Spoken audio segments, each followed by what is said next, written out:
주의 손이 함께하는 교회다는 이런 제목이 되겠습니다. 제목 자체만 생각해도 너무 은혜가 되죠. 주의 손이 함께하는 교회다. 얼마나 복된 교회, 축복의 교회인지 모릅니다. 자, 오늘 우리가 이 본문의 말씀을 통해 또 귀중한 이 시대에 우리에게 주는 귀한 깨우침을 얻게 되는데, 마침 지난 한 주간에 있었던 일들하고 연관이 있은 것 같아요. 지난 한 주간은 아주 참 바쁜 한 주간이 저에게는 지나갔습니다. 지난 월화수는 우리 서울신학대학교의 총동문대회가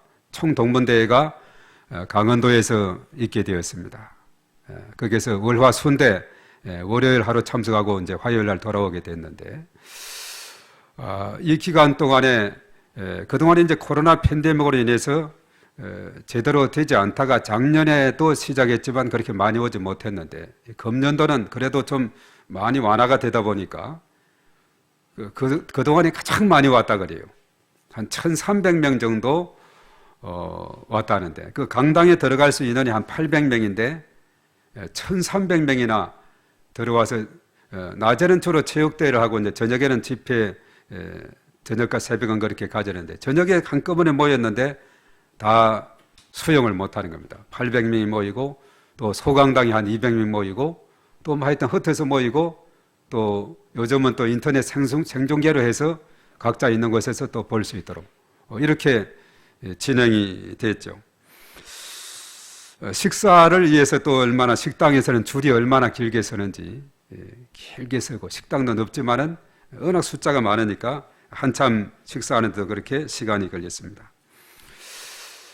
지금 이제 우리가 이제 코로나 팬데믹을 지나가고 엔데믹 시대다 그래요. 완전히 끝난 것이 아니고 또 뭔가 어디서 뭐 또 이상한 조짐이 있다 뭐 이런, 그리고 또 몇 년 내에 어떤 전염병이 돌지도 모르는, 그래서 항상 우리는 깨어서 긴장하고 준비해야 되는 그런 시기가 도래하게 됐다는 겁니다.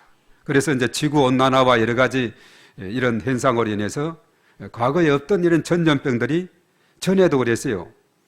이것이 뭐 사스라든가 또 신종플루라든가 메르스라든가 이게 주기적으로 반복이 되고, 또 코로나가 이렇게 해서 이번 한 3년 동안에 긴 시간 동안에 이렇게 진행이 됐는데, 그렇다고 해서 이제 우리는 이런 계기를 통해서 항상 우리는 준비를 해야 된다. 그래서 엔데믹 시대, 작은 코로나와 함께 우리는 지나가고 있어요. 우리가 지난 청년 다니엘 집회에서도 오시기로 했던 103세 되는 김명석 교수님이 코로나 확진이 당일에 걸려서 지난 목요일자였는데 못 오게 됐지 않습니까? 요즘도 코로나 확진이 되더라고요. 이런 현상 속에 우리가 살아가기 때문에 항상 우리는 깨어서 우리는 준비를 하고 미래를 또한 준비를 해야 된다 하는 겁니다. 자, 이런 시기를 지나가면서 깨닫게 되는 것이 뭐냐면, 교회란 무엇인가, 교회론에 대한 새로운 깨우침이 있게 돼요. 물론 과거에도 그런 이야기들이 쭉 있어 왔지만은 이 복음은 교회를 통해서 전파되고 성장하게 되는데, 그동안의 교회는 모이는 교회, 그러니까 교회 중심, 예배당 중심, 대급으로 모이는 이것을 한국교회가 지극히 강조를 해왔는데, 이것 자체도 너무나 중요한 겁니다. 모이기에 힘써라 그랬으니까. 우리가 지난번에도 교회 중심, 그리고 하나님 중심, 말씀 중심, 이 너무나 중요하다고 그랬죠. 자, 이렇게 살아야 되는데, 또 다른 측면인 모여서 이제 각자 예배를 끝나고 각자 삶의 자리로 돌아가게 되면은 흩어지는 교회로서의 그 사명이 어떻게 되는가, 이것을 많이 놓치고 있다는 거죠. 이제 예배를 마치고 돌아가면 가정으로, 또 학생은 학교로, 직장에는 일터로, 그리고 삶의 현장으로 쭉 이렇게 흩어지게 되는데, 흩어져서 여전히 삶의 자리에서 예배자로서 살아야 된다. 지난번에도 몇 차례 언급했습니다. 이것이 너무나도 중요한 것이 강조되고 있다는 사실이죠. 그래서 이 교회라는 것은 함께 모여서 예배드리는 이런 예배가 있는 반면에, 또 흩어지면 소그룹 단위로, 가정에서 또한 목장에서 이렇게 소그룹 단위로 이렇게 모여서 예배드리는 이런 것이 잘 조화를 이루게 될 때 그 교회는 건강하다 하는 사실입니다. 그래서 그리스도인의 삶은 두 가지 균형을 이루어야 되는데 예수 그리스도를 개인적으로 나의 구주로 영접하는 그런 고백이 있어야 되고, 그리고 한편은 이제 우리의 삶의 현장에서 일터에서 예수님을 구주로 영접하는 고백이 함께 따라야 된다. 일터에서 함께 일하는 그 동력자들과 그들 관계에서도 그 안에서도 하나님 나라가 세워질 수 있도록 해야 된다. 이것이 이제 오늘 이 시대에 세계적인 붐이 되고 있습니다. 삶터 영성이다, 일터 영성이다 해가지고 이것이 과거에 이런 말이 있어 왔지만 코로나 팬데믹을 지나면서 우리가 모였을 때는 열심히 되는데 이거 제대로 모이지도 말라, 대면 금지, 예배 금지다, 뭐 인터넷으로만 드려라, 이렇게 해도 한동안 했지 않습니까? 이러다 보니까 우왕좌왕한 겁니다. 모이기에 열심히 관심을 가졌던 한국교회가 흩어지고 각자 흩어져 있고 혼자 있고 소그룹 있을 때도 여전히 신앙을 지켜나가는 이러한 운동이 참으로 중요하다는 것을 우리가 깨닫게 된 겁니다. 이것이 이제 이번 세미나 가운데서도 동문회에서 있어 왔는데, 이 다니엘 기도회를 참여해 보니까 이 다니엘 기도회, 청년 다니엘 기도회 이번에 주제가 바로 이런 것이었어요. 일터 가운데서 삶의 현장에서 예배자로 살아가는 것이다. 이것을 아주 지극히 강조하고 있다는 것이죠. 그래서 제가 이 첫날치도 이제 영상으로 봐왔고 이튿날부터 계속 참석하면서 이 다니엘 기도회가 주제가 흩어지는 교회로서 삶의 현장에서 하나님 나라를 건설하고 하나님의 뜻에 따라 섬기는 삶을 강조하고 있다는 사실입니다. 이것이 잘 되게 되면은 우리의 신앙은 어떤 상황에도 요동치 않고 든든히 서갈 수 있다 하는 것을 우리에게 깨우쳐 주고 있는 것이죠. 그동안 교회가 모이는 교회만 머물다가 흩어지는 교회로서 사명을 놓친 것이 코로나를 거치면서 바로 우리가 더욱 우왕좌왕했음을 깨닫게 해주고 있다는 사실이죠. 이런 훈련이 잘 돼 있으면은 어떤 상황에도 요동치 않는다 하는 사실입니다. 우리 믿음의 사람들은 각자가 하나님의 영을 모신 성전이다. 하나님의 영이 들어있는 성전이라고 고린도전서 3장 16절과 6장 19절에 말씀하고 있어요. 너희 안에 성령께서 거하는 성전이다. 그래서 성도는 움직이는 성전이 되는 것이죠. 특히 몇몇이 모이는 소그룹의 시스템에서 가정교회라든가 셀교회 등 이런 것은 공산주의 핍박 속에서도 또 코로나의 팬데믹 상황에서도 여전히 생존해왔고 오히려 성장하고 있다는 이런 보고가 있는 것을 보게 됩니다. 과거 유다 백성들이 바벨론 포로로 끌려갔을 때 한예로서 다니엘 같은 경우에 뜻을 정해서 하루 3번씩 예루살렘 성전을 향해서 간절히 기도하는 그 신앙의 정체성을 이어간 것을 우리가 보게 되죠. 물론 그 일 때문에 대적자들로부터 고발을 당해서 사자굴에 던짐을 당하는 이런 위험이 있었지만, 그러나 하나님께서 사자의 입을 봉해서 다니엘을 구원해 주었던 이야기, 얼마나 참 실감나는 이야기입니까? 정말 기도하는 것 외에는 다니엘에게 흠집이 없다 보니까 그는 계속해서 기도하다는 거죠. 포로 생활 가운데서도. 그리고 열린 창문에서 예루살렘을 향해서 성전이 있는 곳을 바라보면서 그 머나먼 타국 땅에서 신앙을 계속 지켜나가게 됐다 하는 사실이죠. 바로 이것이 바로 혼자 있어도 포로로 끌려갔더라도 그 신앙을 지켜나가는 그 신앙의 정체성을 우리가 보게 됩니다. 이번 특별히 다니엘 기도의 마지막 시간에 캄보디아의 김연희 선교사라고 그 여자 선교사 있지 않았습니까?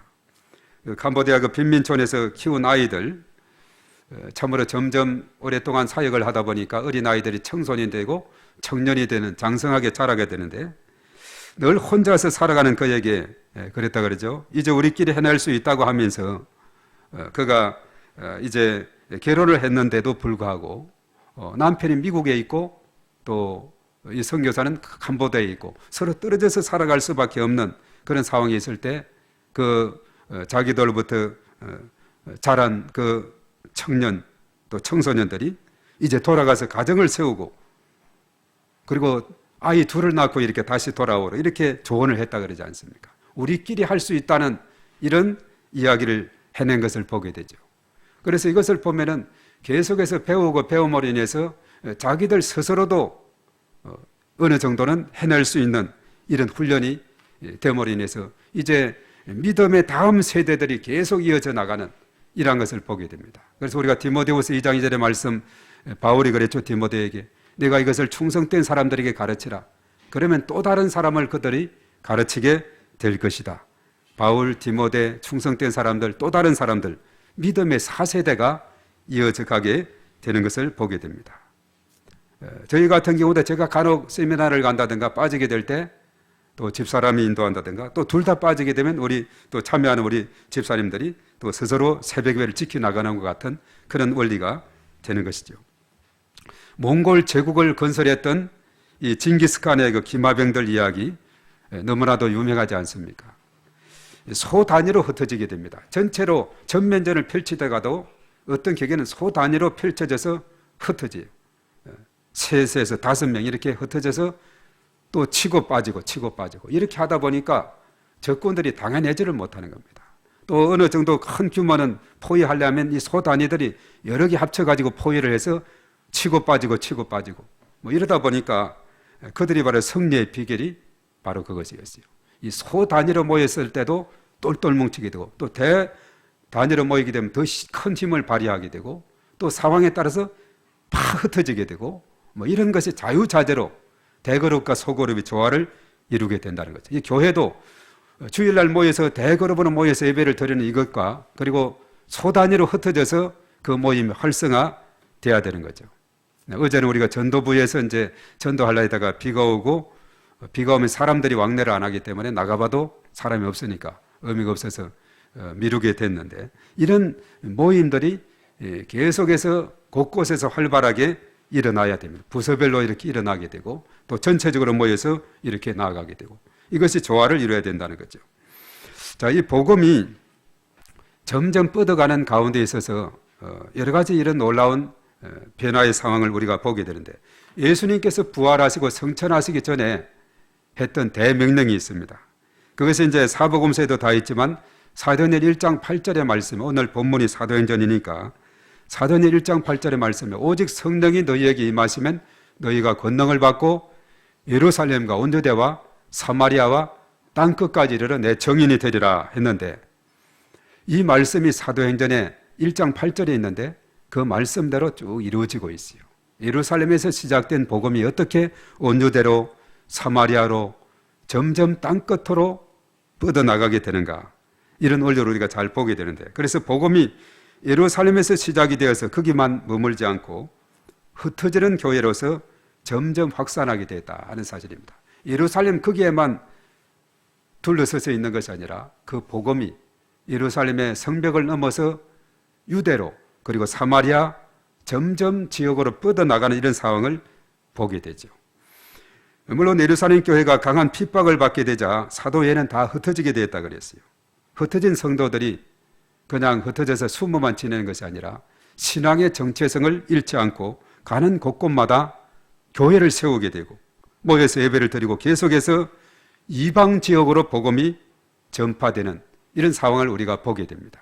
그래서 이 교회라는 것은 한 곳에 모여만 있는 예루살렘에서만 진쳐 있다면 그 복음이 오늘날도 거기만 있겠죠. 그러나 이것이 점점 흩어지는 그런 교회로서 우뚝 서게 됐다는 사실입니다.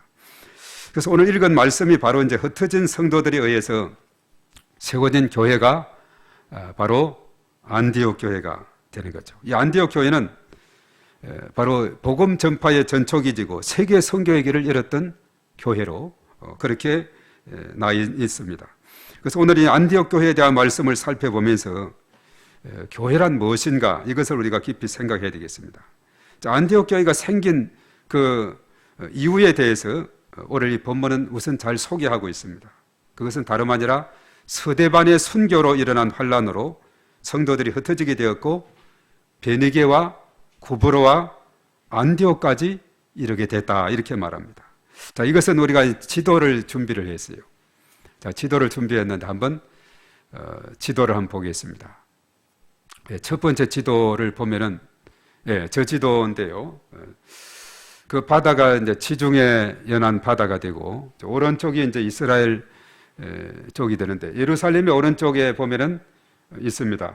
자, 예루살렘 오른쪽 거의 하단 쪽에 예루살렘이 있죠. 저기에서 복음이 시작이 돼서 오늘 여기에 언급된 베니게는 그 위에 보면 두로 시돈 있죠. 그 지역을 이제 베니게라고 이야기합니다. 그러니까 예루살렘에서 점점 북단으로 복음이 가게 됐고, 그리고 구보로는 그 위쪽에 왼쪽에 섬이 있죠. 바보 살라미라는 지역을 표시하는 그 구보로 섬이 있습니다. 그 구보로 섬까지 가게 됐고, 나중에 이제 바나바가 나오는데 바나바의 고향입니다. 구보로 섬까지 가게 됐고, 그리고 쭉 따라서 육지를 따라서 북쪽으로 안디옥 교회까지 그 지역까지 가서 안디옥 교회가 세워지게 돼요. 여기 보면 자세하게 보면 안디옥은 여기는 수리아 안디옥인데 터키에 보면은 그 뒤에 보면 갈라디아 밑에 안디옥이 또 있죠. 그럼 비시디아 안디옥이고, 그리고 이쪽 안디옥은 수리아 안디옥. 저것이 이제 시리아 안디옥이다 하지만 오늘날은 터키의 지역에 속한다 그래요. 이번에 그 지진 나가지고 그 안디옥 교회도 무너졌다 하는 이런 보고가 있는데, 그러니까 예루살렘에 시작된 복음이 두로 시돈이 있는 이 베니게와 또 바보 섬이 있는 구브로 섬과 그 위쪽 안디옥까지 이렇게 점점 뻗어나가게 됐다 하는 사실. 물론 이제 안디옥 교회가 나중에는 바울이 1차, 2차, 3차 로마 전도 여행까지 있어서 복음이 지중해 연안으로 다 뻗어나가는데, 사실 여기에 지중해가 있고 지도가 이렇게 쭉 있는데 이 지역은 로마가 과거에 대통일을 이루었던 그런 로마에 가면 그 통일 지도가 있는데 무슨 통일인가 했는데 지중해 연안을 다 통일했던 시대가 있어요. 어느 시대는 이만큼인데 예수님 시대는 이 전체를 로마가 통치하는 그런 시대가 되었다 하는 사실이죠. 그래서 이 지중해가 아주 중요한, 그래서 이 복음이 예루살렘에 시작이 돼서 지중해 연안으로 유럽으로, 이것이 미국으로, 그리고 아시아로, 그리고 남미, 그리고 아프리카 전 5대양 6대주로 복음이 뻗어가게 된 이런 상황을 보게 됩니다. 이제 다시 영상으로 돌아와서요. 자, 흩어진 이 사람들이 처음에는 유대인들에게만 복음을 전했어요. 그런데 이제 구브로와 오늘 암송했었죠. 19, 20절에 구브로 지역, 아까 그 섬 지역이었죠. 구데네는 또 이제 오늘날 말하면 애굽 쪽에 있는 북단, 아프리카 북단 쪽인데 그 구데네 쪽에도 유대인들이 많이 살았다 그래요. 거기에서 왔던 몇몇 사람들이 안디옥에 도착했는데 힐라인, 이방인들에게 복음을, 주 예수를 전파했다 이렇게 말합니다. 이따가 더 자세히 살펴보겠는데요. 힐라인에게 복음을 전파했다는 것은 이것은 너무나도 중요한 의미를 지니고 있습니다. 자, 그리하자 결과적으로 주님의 손이 그들과 함께함으로 인해서 많은 사람들이 믿고 주께 돌아왔다 하는 것이 오늘 21절에 나왔습니다. 안디옥 교회는 주의 손이 함께함으로 큰 부흥을 경험하게 되었습니다. 교회가 성장하고 부흥하게 되니 이제 일꾼들이 필요하게 되었어요. 그래서 예루살렘 교회가 이 사실을 복원을 받고는 바로 바나바를 안디옥 교회에 파송하게 되죠. 바나바가 가서 보니 하나님의 은혜가 함께함을 보고 기뻐하며 건면했습니다. 모든 사람에게 굳건한 마음으로 주와 함께 머물러 있어라 이렇게 건면했습니다. 바나바는 오늘 24절에 소개하죠. 착한 사람, 성령과 믿음이 충만한 사람이다. 이렇게 잘 준비된 사람을 보내게 되었습니다. 그래서 바나바가 가서 사역을 하니 큰 무리가 죽게 더했다라고 24절에 말하고 있죠. 그런데 바나바가 가서 일을 하다 보니까 일손이 부족합니다. 어디나 참 일손이 부족하죠, 일꾼이. 그래서 이제 다소에 머물고 있는 사울, 이 사울이 바울, 나중에 바울로 이름이 바뀌는데 사울의 고향입니다. 바울의 고향인데 고향 땅에 가 있는 그 바울, 왜 고향 땅에 갔죠? 그가 다메섹 도상으로 가는 길목에서 배나를 받고 이제 광야에 가서 한 3년 정도 이렇게 수련을 쌓고 잘 준비를 했고, 또 예루살렘에 가서 예수님의 수제자 베드로에게 한 보름 동안 있으면서 제자 직강을 얻으면서 이렇게 잘 준비를 했지만은 여전히 다메섹이나 예루살렘에서 워낙 그가 완악한 자고 핍박에 심했던 자라서 다른 사람이 슬슬 피해요. 복음을 들으려 하지 않습니다. 그래서 안 되겠다 싶어서 고향 땅 다소에 가서 머물고 있었는데 바나바가 그곳까지 찾아가서 안디옥으로 데려와서 두 사람이 1년 동안 열심히 무리들을 가르치게 됐다. 그래서 비로소 안디옥에서 그리스도인이라 하는 칭호를 받게 됐다. 일컬음을 받게 됐다. 이렇게 말합니다. 나중에도 그리스도인에 대한 이 말씀도 나중에 또 살펴보도록 하겠습니다. 자, 그때 선지자들이 예루살렘에서 안디옥으로 들어 많이 왔는데 그 중에 한 사람 아가보라 하는 사람이 있었는데 그 사람이 천하의 큰 흉년이 될 것이다 했는데 로마 황제 중에 글라우디오 때에 그 흉년이 들게 됐다 하는 것입니다. 그래서 예루살렘 교회가 어려움을 겪게 되자 안디옥 교회가 힘을 다해서 부조를 보내게 됐다 하는 그 내용이 오늘 이 본문의 말씀에 나오고 있습니다. 자, 오늘 이 말씀을 통해서 우리가 간략하게 몇 가지 살펴보고자 하는 것은 첫 번째는 이 안디옥 교회의 탄생입니다. 오늘 19절에서 21절에 잘 설명을 하고 있는데 예루살렘의 서대반의 순교로 인해서 환난을 당한 그 성도들이 이제 흩어져서 이제 구버로 그리고 베니게 안디옥까지 이렇게 흩어져 가면서 거기에서 세워졌던 교회가 안디옥 교회가 됐다는 거죠. 그래서 복음이 예루살렘 교회만 머물지 않고 핍박이 오게 되자 이제 흩어지게 됐어요. 이 서대반이 누굽니까? 7 집사 중에 한 사람이었죠.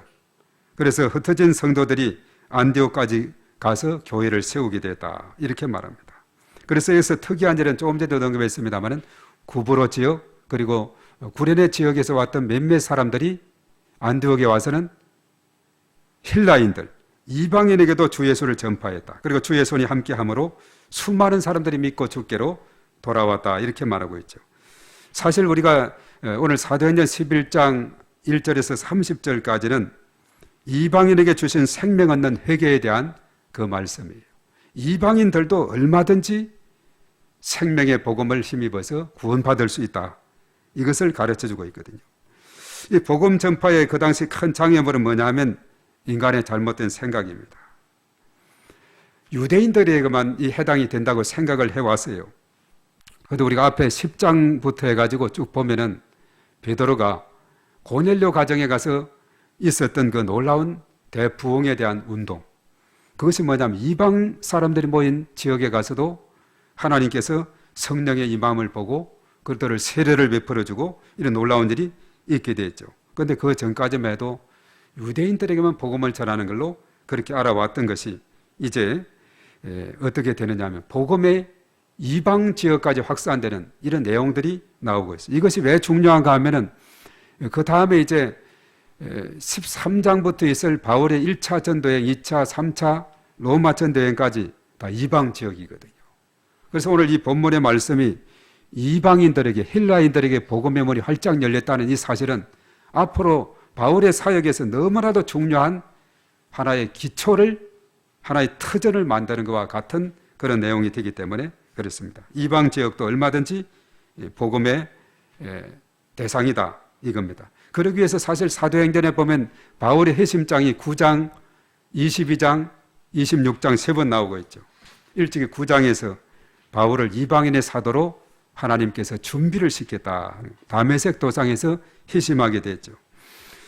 그래서 이방인에게도 생명 얻는 회개를 주시는데 베드로와 예루살렘 교회를 통해서 인정을 했어요. 먼저 사실은 이방인에게 복음 전한 사람이 베드로였어요. 수제자 베드로였습니다. 그리고 나중에 이제 9장 15절에서 언급이 되어 있습니다만 바울은 이방인을 위한 사도로 부름을 받게 되는 이런 모습을 우리가 보게 되는 거죠. 그래서 오늘 19절에서 26절까지 내용은 안디옥이 바로 이방인들이 거기에 있던 헬라인들이 있었는데 바로 그들에게 복음을 전하게 됐다 하는 겁니다. 그래서 이방 선교를 위한 전초기지가 안디옥 교회가 된 겁니다. 안디옥 교회 거기에서 바로 이방인 사역이 시작이 됐고 그것을 주축으로 해서 나중에 안디옥 교회가 바울과 바나바를 선교사로 파송을 해서 이제 이방 지역 1차, 2차, 3차 바울의 로마 전도여행까지 가서 이제 널리 복음이 전거되게 되는 아주 중요한 것이 바로 헬라인에게 복음을 전거했는데 주의 손이 함께함으로 많이 믿게 됐다. 그리고 그 전에 이방인 로마의 백부장이죠. 군대 백부장인 고넬료 그 가정 친구들 다 구원을 얻게 됐는데 이방 사람들입니다. 그래서 예루살렘 교회가 환란이 오게 되었을 때 좋지 않은 일이었지만 복음이 확산되는 그런 계기가 됐다는 사실입니다. 그래서 하나님의 행하시는 일은 인간의 짧은 소견으로는 다 알지 못하지만 넓게 보면 하나님의 뜻을 우리가 알 수 있다는 사실입니다. 복음은 한 곳에 머물러 있으면 안 됩니다. 물이 고이면 어떻게 되죠? 썩게 되듯이 복음도 정체되어 있으면 생명력을 잃게 되는 거죠.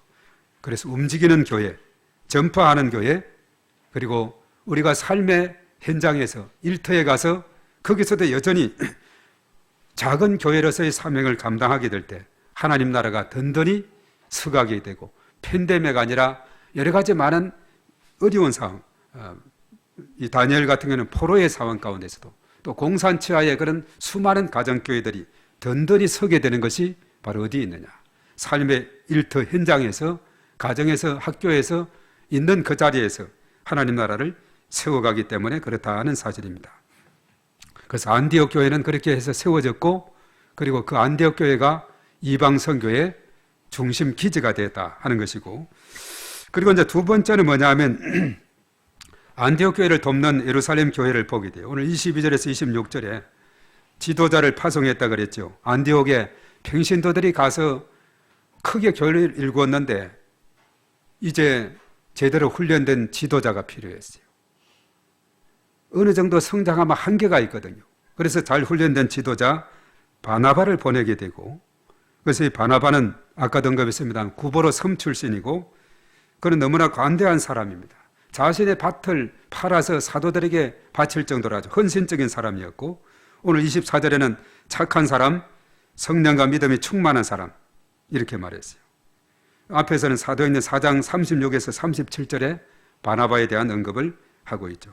이렇게 잘 준비된 인품도 되고 헌신적이고 또 여러 가지 잘 준비된 바나바를 거기에 파송하게 되었다 하는 사실입니다.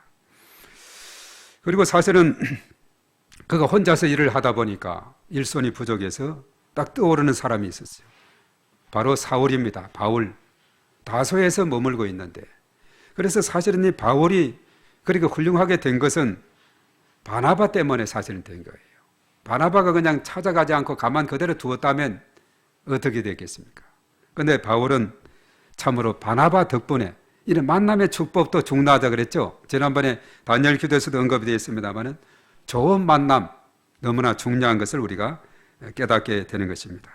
그래서 사실은 바나바가 딱 떠오르는 인물이 바로 사울이라 하는 바울이었어요. 그래서 안디옥에서 쭉 올라가서 보면 특히 남쪽에 다소라는 지역이 있는데 그 지역에 가서 바울을 데리고 와서 열심히 큰 무리를 가르치게 되니 그야말로 큰 부흥을 경험하게 되는, 어느 시대든지 일꾼이 이렇게 필요합니다. 예수님께서도 기도를 부탁했죠. 마태복음 9장 37, 38절에 추수할 일꾼을 보내달라고. 저 들에는 추수할 것이 너무나 많은데 추수할 일꾼을 보내달라고 기도하라 이렇게 말했어요. 참으로 하나님께서는 마음이 둔하고 패역한 백성들에게 내가 누구를 보내면 누가 우리를 위하여 갈까 했을 때 이사야가 그랬죠. 이사야 6장 8절에 주여 내가 여기 있나이다. 나를 보내소서 하는 이런 자원하는 그런 보고를 했습니다. 오늘 이 시대도 일꾼이 필요합니다. 내가 그 일을 감당하겠습니다. 자원하는 일꾼이 필요한데 바로 제가 그 일을 하겠습니다 하는 고백과 선포가 우리 가운데 있어야 될 줄로 믿습니다. 우리 한 사람 한 사람이 일꾼으로 든든히 서야 돼요. 바울이 디모데에게 충성된 사람들에게 또 다른 사람들에게 계속 전수한 것처럼 복음의 바통을 이어가기 위해서는 우리 한 사람 한 사람이 일꾼이 되어야 됩니다. 그러기 위해서 우리는 믿음은 들음에서 나고 들음은 그리스도의 말씀으로 말미암는 거죠. 그래서 우리 그리스도의 말씀을 자꾸 들어야 됩니다. 이번에 우리 오생 성도님도 계속 또 우리 다니엘 기도에 참석을 하셨는데 자꾸 들어야 되겠다 하는 이런 의지를 가지니까 시간을 만들게 되죠. 이렇게 자꾸 들음으로 믿음이 생기게 되는 겁니다. 우리 김정숙 성도님도 일찍 와가지고 3시간씩 앉아 있으니까 허리도 아팠죠. 이렇게 자꾸 믿음은 들음에서 나기 때문에 듣는 시간을 많이 가져야 되는 겁니다. 그러므로 해서 믿음이 생기고 또 이렇게 일꾼으로 길러지고 그래서 계속해서 또 소 단위로 오이코스를 붙잡고 또 말씀을 가르치고, 가르칠 내용이 없으면 저에게 찾아오십시오. 제가 가르칠 자료를 주겠습니다. 어렵지 않아요. 같이 읽으면 되니까. 그래서 우리가 그렇게 서 나가야 됩니다. 그래서 이제 안디옥에서 얻은 칭호가 최초로 그리스도인이라 이름을 칭한 것이 안디옥 교회에서 칭함을 받았는데, 이 그리스도인이라는 칭호는 로마인들에게 천대받는 표현으로 사용이 되었어요. 그동안까지는. 그런데 안디옥에서 칭찬의 의미로 사용이 됐다. 그리스도인이라 하는 그 영광스러운 이름, 칭찬의 칭호로 사용이 됐다는 겁니다. 그래서 선교는 바나바처럼 착하고 성령과 믿음이 충만한 사람을 통해서 생각을 바꾸고 상황을 바꾸게 해주고, 그 결과 큰 무리가 더해지고 주변 사람들로부터 칭찬을 받게 된다는 것이죠. 선교는 하나님께 영광이 되면서 사람들에게 칭찬이 되는, 그 참 너무나 중요하고 아름다운 일이다라고 우리가 말씀을 하게 됩니다. 그래서 사실은 안디옥 교회가 예루살렘 교회의 그런 일꾼의 도움을 힘입어서 더 안정적으로 성장하게 되고, 나중에는 거기에서 최초로 선교사로 바울과 바나바를 파송하게 되는 영광을 얻습니다.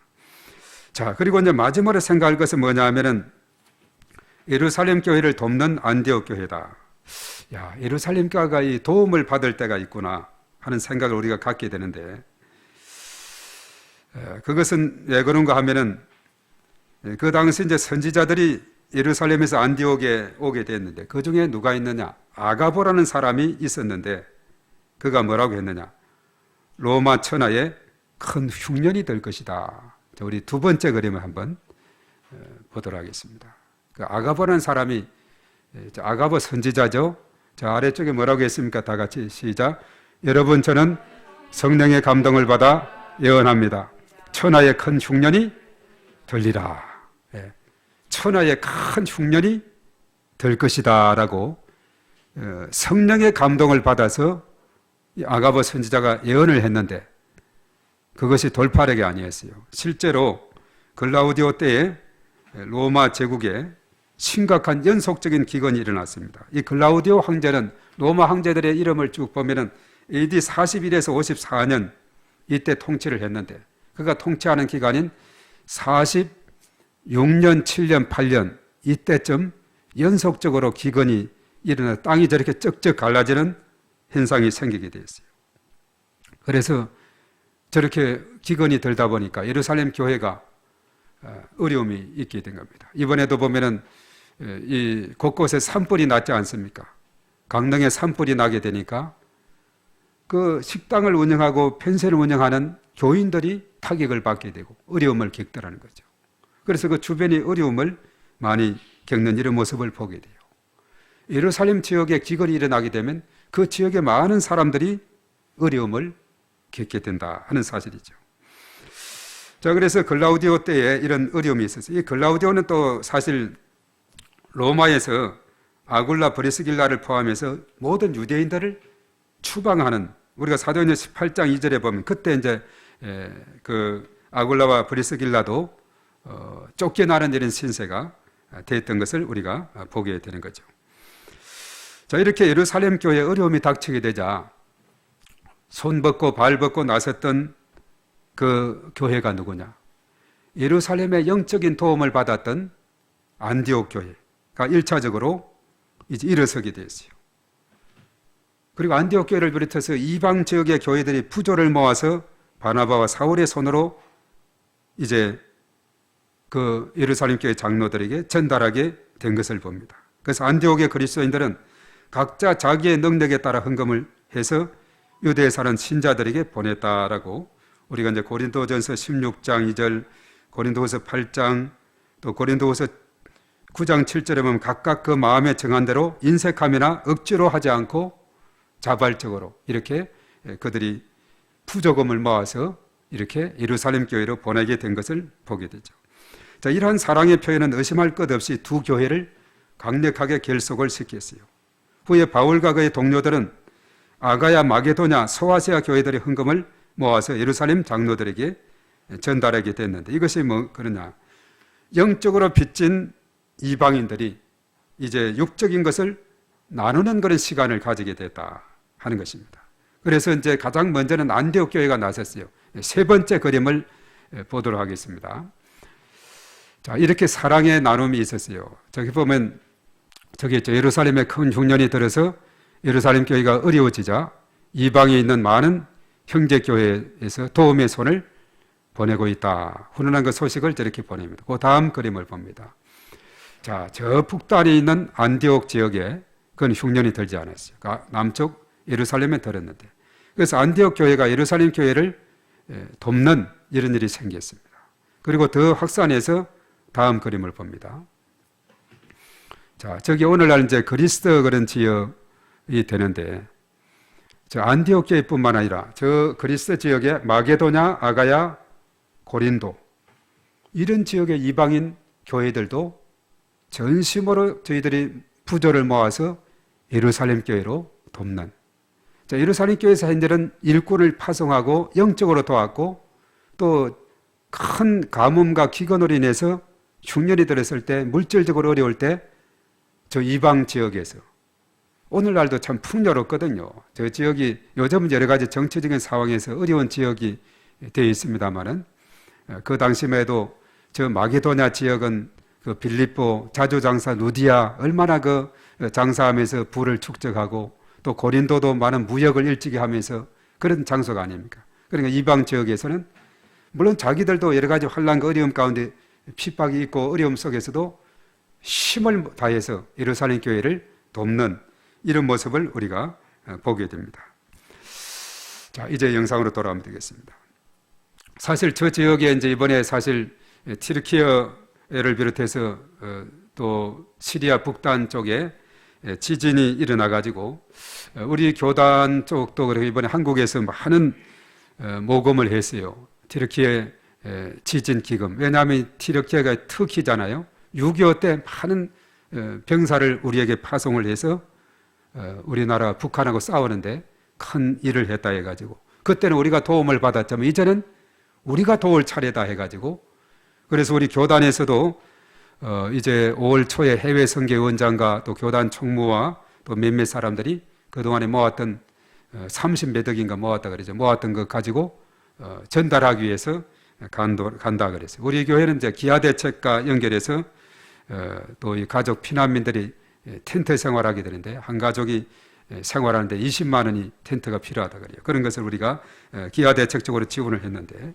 하여튼 이렇게 이 여러 가지 한국의 교회들과 또 여러 단체에서 튀르키예를 우리가 돕고 있죠. 자, 이렇게 보면은 서로가 도와주는 이런 관계가 필요한 겁니다. 그래서 마게도냐 교회들도 어려운 예루살렘 교회를 돕겠다고 빌립보, 데살로니가, 베레아 교회들 이렇게 힘쓴 것을 봅니다. 그래서 이방 지역의 교회들이 곳곳에 모여서 헌금을 모아서 예루살렘 교회를 도왔다 하는 것입니다. 자, 우리 성도님들의 삶은 내 개인만을 위한 삶이 아니라 우리가 더불어 함께 살아가는 삶이 돼야 되죠. 이웃을 돌보고 이웃 사랑을 내 몸같이 펼쳐라는 주님의 음성을 듣고 우리가 순종하며 살아가는 그런 삶이 돼야 된다는 사실입니다.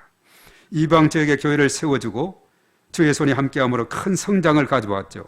일손이 부족할 때 모교에 예루살렘 교회가 일꾼을 파송했듯이 그 흉년이 들었을 때는 도움을 받았던 이방 안디옥 교회를 비롯해서 많은 다른 지역의 마게도냐 또 고린도 또 이런 지역에서 도와주게 됐다는 사실입니다.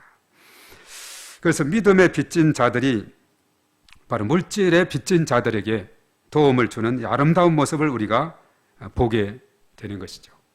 그래서 우리가 하나님 앞에 이렇게 예배를 드릴 우리 성전도 우리도 마찬가지예요. 가만히 보면은 서울의 이 말리언 교회가 거의 한 4억 5천이나 들여서 우리 교회를 땅을 사고 지었던 그런 교회로 우리가 여기까지 오게 됐는데 그래서 사실은 우리도 어떻게 보면 빚진 자로 우리가 생각이 돼요. 그래서 우리가 기도할 때 또 우리가 중보 기도하고 거룩한 부담감을 갖는 이런 것이 우리에게 필요한 것이죠. 그래서 우리는 이렇게 우리 건물이 자체적으로 아무런 빚이 없이 있다 보니까 얼마나 우리는 정말 안정적으로 하나님 앞에 예배를 드릴 수 있는지 너무나도 하나님 앞에 감사드리지 않을 수가 없습니다. 그렇지 않으면 이 많은 건물을 우리가 매달 적어도 한 한 400만 원 정도 나가야 되는 그런 금액이지만 우리는 아무런 부담 없이 이렇게 나가는 이런 것은 너무나 아름다운 일이다 하는 사실입니다. 자, 교제의 연대성이 이번 4월달 주제인데 오늘 이 말씀 우리가 통해서 보면서 예루살렘 교회와 안디옥 교회 그리고 지도자를 파송한 예루살렘 교회 그리고 세계 선교 그리고 선교사를 파송했던 안디옥 교회 이런 아름다운 조화를 통해서 하나님 나라가 점점 확장돼 가는 것을 우리가 보게 되는 것입니다. 그래서 하나님 나라 확장은 주님의 손이 도우셔야 가능한 것이죠. 그리하게 될 때 모두가 내일처럼 애착을 가지며 함께 연대감을 가지고 협력할 때 더욱 성장하고 부흥하게 되는 것입니다.